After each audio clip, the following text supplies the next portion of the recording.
రూపాంతర దేవాలయము అని పేరు పెట్టుకున్న పిచ్చి గొర్రెల. ఇదేం అసలు ఈ చీకట్లో ఏమీ కనబడి చావట్లేదు సార్.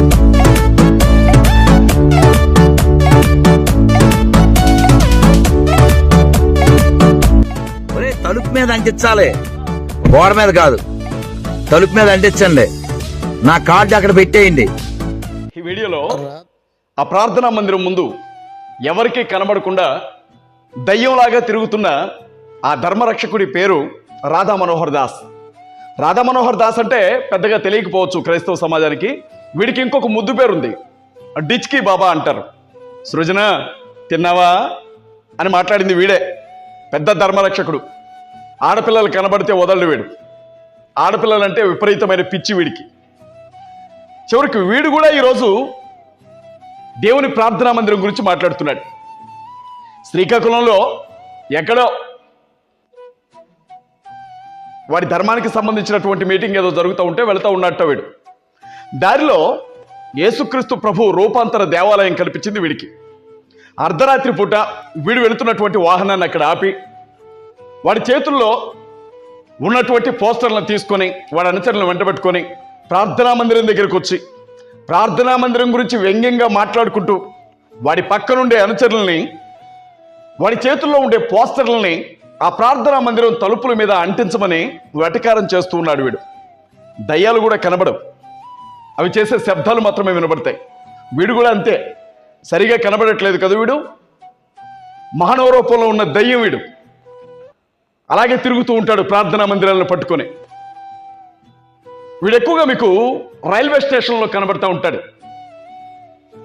భిక్షం అడుక్కునే వాళ్ళు ఉంటారు కదా, ఎవరిని మోసం చేయడం చేతగాక, కష్టపడి పనిచేసుకోవడానికి శరీరంలో ఉండే అవయవాలు సరిగా లేక, కుటుంబంలో ఉన్నవారు బయటికి వెళ్ళగొడితే ఎలా బ్రతకాలో అర్థం కాక సగం మనసు చంపుకొని వచ్చేపోయే వాళ్ళ దగ్గర చేయి చాపి ధర్మం భిక్షం అడుక్కునే వాళ్ళ దగ్గరికి వెళ్ళి 50 రూపాయలు ఇస్తాను, జై శ్రీరామ్ అంటావా, 100 రూపాయలు ఇస్తాను, జై కృష్ణ అంటావా అని బేరాలు ఆడతాడు వీడు, అరగుండోడు. ఎరా దాసు, నీ ఏశానికి, నువ్వు చేసే వేషాలకి, నువ్వు వేసే వేషాలకి ఏమైనా సంబంధం ఉందరా? నువ్వు నీ అరగుండు మొహం ఒకసారి అద్దం ముందు నిలబడి నీ ముఖాన్ని చూసుకోరా తిన్నగా, తర్వాత దేవుని ప్రార్థనా మందిరం గురించి హేళన చేద్దు. కానీ నెత్తి మీద ఒక పిలక, దాని కింద ఒక గోచి, చివరికి నువ్వు కూడా దేవుని ప్రార్థనా మందిరం గురించి హేళన చేస్తా ఉన్నావు. అంటే మాకు చేత కాదు, మరి మాట్లాడడం చేత కాదు, హేళన చేయడం చేత కాదు, సెటైర్లు వేయడం చేత కాదు. మీరు పెద్ద మగాళ్ళుగా పోయి మీరు మాట్లాడుతూ ఉంటే మిగిలిన వాళ్ళందరూ కూడా మౌనంగా ఉండాలి అన్నది మీ ఆలోచన. ఏనుగులు వెళ్ళేటప్పుడు దూరంగా నిలవబడి మొరగాలి కుక్కలో. నేను మొరిగినంతగా ఏనుగు మొరగలేదు, నా మొరుగుడు చూసి ఆ ఏనుగు భయపడింది అనుకుంటే తల మీద కాలు పెట్టి తొక్కితే కడుపులో ఉన్నదంతా కూడా బయటకు వస్తుంది. ఒళ్ళు దగ్గర పట్టుకొని మాట్లాడు. ఇదేనా నువ్వు చేసే ధర్మరక్షణ? ఇదేనారా నీ ధర్మం నీకు నేర్పించింది? క్షమించండి రా అని మాట్లాడాల్సి వస్తుంది. ఎందుకంటే వీడికి సంస్కారం లేదు, వీడికి సభ్యత లేదు. వీడిని కన్నదెవరో నాకు తెలియదు, కానీ వీడికి బుద్ధి నేర్పలేదు, వాళ్ళు జ్ఞానం కూడా నేర్పలేదు వీడికి. వదిలిపెట్టారు దుండపోతుని ఊరు మీదకు వదిలిపెట్టినట్లుగా. యేసుక్రీస్తు ప్రభుని హేళన చేయడం, బైబిల్ గ్రంథాన్ని హేళన చేయడం, మరీ తల్లిని హేళన చేయడం, పరిశుద్ధాత్ముని హేళన చేయడం, యెహోవా తండ్రిని హేళన చేయడం, ప్రవక్తలను హేళన చేయడం, అపోస్తుల్ని హేళన చేయడం, దేవుని సేవకులను హేళన చేయడం, దైవజనరాలను హేళన చేయడం, దేవుని వాక్యాన్ని హేళన చేయడం, ఇదే వీడు చేసే పని. ఉదయం లేచిన దగ్గర నుంచి రాత్రి పడుకునే వరకు వీడు ఎరగదీసే పనిదే. దానికి ధర్మరక్షణ అని ఒక పేరు పెట్టాడు వీడు.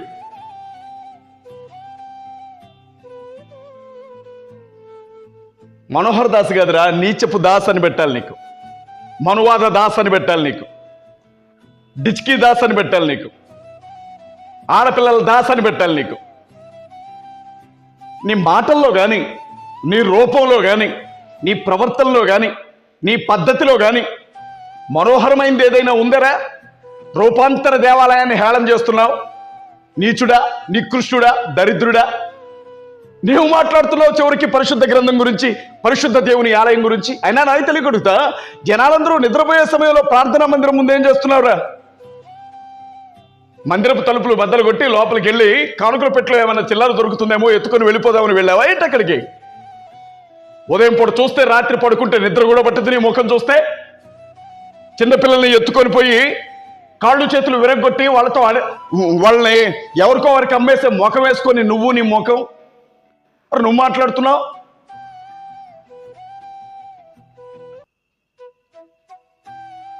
చిన్నజీవి స్వామి దగ్గరికి వెళ్ళినప్పుడు నువ్వు పెద్ద ధర్మరక్షకుడు కదరా దాసు, డిచ్కి దాసు. మరి ముట్టుకోకుండా ఎందుకురా వంగొంగి దండాలు పెడుతున్నావు, పొర్లు దండాలు పెడుతున్నావు? నిన్ను ముట్టుకుంటేనే పాపమని చిన్నజీవుడు పాపం దూరం నుండి కుష్టి వ్యాధి వాళ్ళని దూరం నుండి వాళ్ళకు ఒక ముద్ద పడేసినట్లు ఒక కండువా పడేస్తున్నాడు నీ మీద. అంత వివక్ష ఏంట్రా నీ మీద? నువ్వు కూడా మాట్లాడతావు చివరికి. హిందూ మిత్రుల్ని నేను ఒక విషయం అడగాలనుకుంటున్నా. మా క్రైస్తవులు కానీ, మా ముస్లిం సహోదరులు కానీ రాత్రిపూట మీ దేవాలయాల్లోనికి ఎలాగే వచ్చి, మీ గుడుల దగ్గరికి ఎలాగే వచ్చి ఆ తలుపుల మీద మా పోస్టర్లు అంటిస్తే మీకు ఎలా ఉంటుంది? యథార్థంగా చెప్పండి. మీ దేవాలయాల మీద మా కరపత్రాలు పెడితే ఎలా ఉంటుంది? మీ దేవాలయాల తలుపుల మీద సువార్త పత్రికలు పెడితే, పోస్టర్లు పెడితే, సువార్త సభల పోస్టర్లు పెడితే ఎలా ఉంటుంది మీకు? మీకో న్యాయం, మాకో న్యాయమా? వాడికి బుద్ధి చెప్పండి, గడ్డి పెట్టండి. వాడికి దుండపోతే తినట్లు ఎదిగాడు, చెట్టు పెరిగినట్లు పెరిగాడు. జ్ఞానం లేదు వాడికి. వాడు బోధిస్తాడు మళ్ళీ జనాలకు జ్ఞానం గురించి. అంతా తెలిసినట్లు మాట్లాడతాడు వీడు. మేము మాట్లాడడం చేతగా కాదు, అవన్నీ చూసి చూసి చూసి చూసి వదిలిపెట్టి వచ్చేసాం దేవుళ్ళలోనికి. ఈరోజు మీరు ఏ పరిశుద్ధ గ్రంథం గురించి అయితే హేళన చేస్తున్నారో ఆ పరిశుద్ధ గ్రంథం మా జీవితాలను మార్చింది.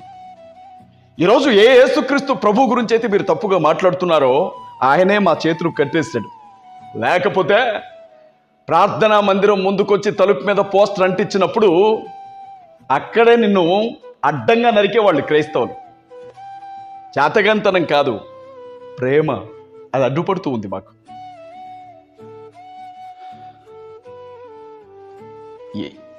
అనవసరంగా ప్రాణాల మీదకి తెచ్చుకోవద్దు దాసు. నేను చెప్తా ఉన్నా, అందరూ మంచోళ్లే ఉండరు. యేసుక్రీస్తు ప్రభుని అరెస్ట్ చేయడానికి గెత్సెమనే తోటలోనికి సైనికులు వచ్చినప్పుడు దుడుకు పేతురు తన వరలో ఉండే కత్తిని తీసి మల్కు అనే సైనికుడి మెడను నరకబోయాడు.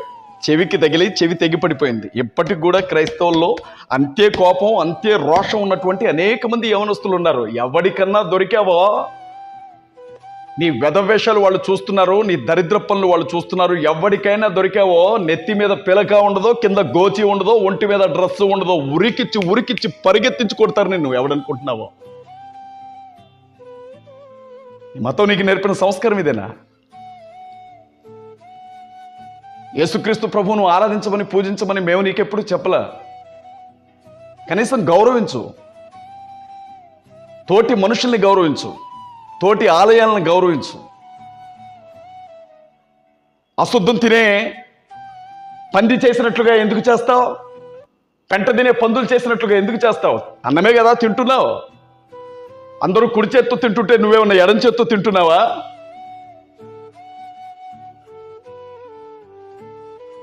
పొరపాటున ఆ బుర్రమైన మోకాళ్ళలోకి వచ్చిందా? సిగ్గు లేకపోతే సరే దాస్.